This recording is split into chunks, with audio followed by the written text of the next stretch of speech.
Sahabat Rema yang dikasihi dan yang mengasihi Tuhan kita Yesus Kristus, selamat berjumpa kembali dalam Renungan Harian Misafa 12 Oktober 2024, hari biasa, pekan biasa yang ke-27.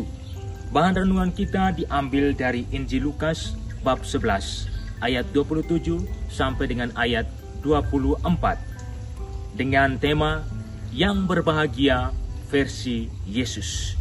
Kita buka renungan kita ini dengan tanda kemenangan Kristus dalam nama Bapa dan Putra dan Roh Kudus. Amin.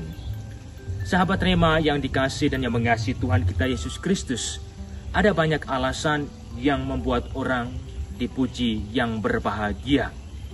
Orang tua kita dipuji yang berbahagia karena telah berhasil melahirkan dan berjuang bagi anaknya sehingga memiliki prestasi dan dikatakan sebagai orang sukses.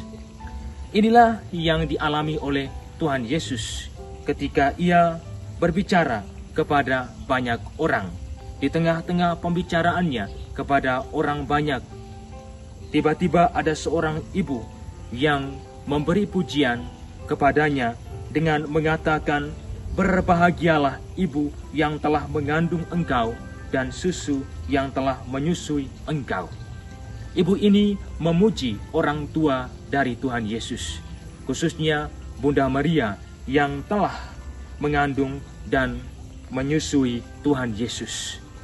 Pujian kepada Bunda Maria sebagai Ibu Yesus itu kemudian tidak ditolak oleh Tuhan Yesus, tetapi Tuhan Yesus ingin meluruskan pujian itu secara lebih benar, lebih berkualitas. Bagi Tuhan Yesus, benar sekali bahwa ibunya, Bunda Maria, memang adalah yang berbahagia. Tetapi Bunda Maria yang berbahagia ini bukan terletak pada figur dirinya, melainkan pada usahanya untuk taat dan setia mendengarkan sabda Allah dan melaksanakannya serta memeliharanya di dalam kehidupannya.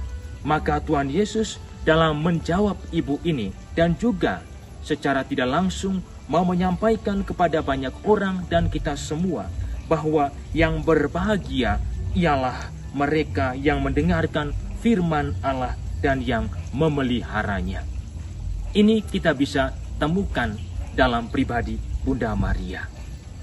Sahabat Rema yang dikasihi dan yang mengasihi Tuhan kita Yesus Kristus, kita ingin menjadi yang berbahagia versi Tuhan Yesus adalah kita harus siap untuk mendengarkan firman Allah dan yang memeliharanya.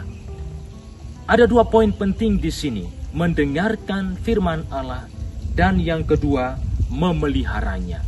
Mendengarkan firman Allah sudah kita lakukan setiap hari dan tentunya dalam perjalanan hidup kita seterusnya.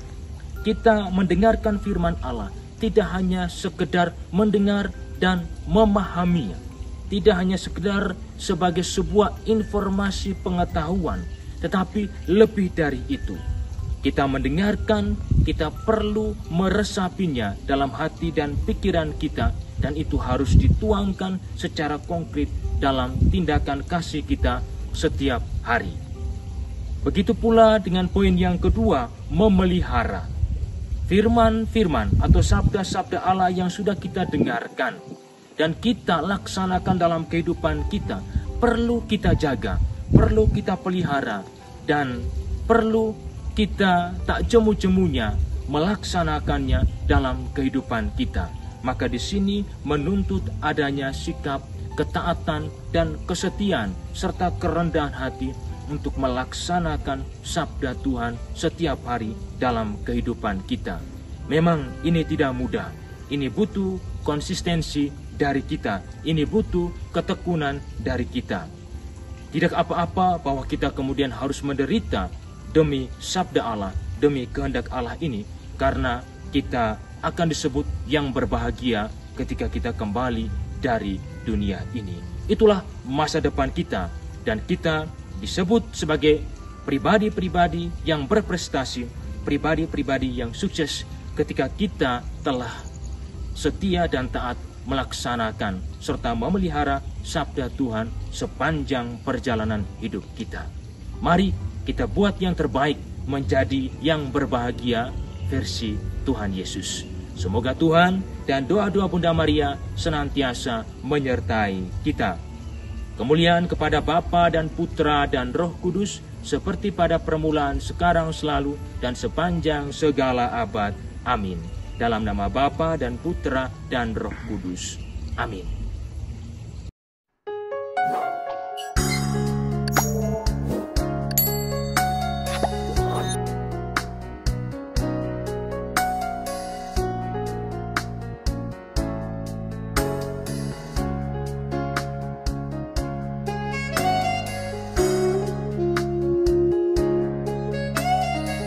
Sahabat Rema, sampai jumpa dalam program berikutnya.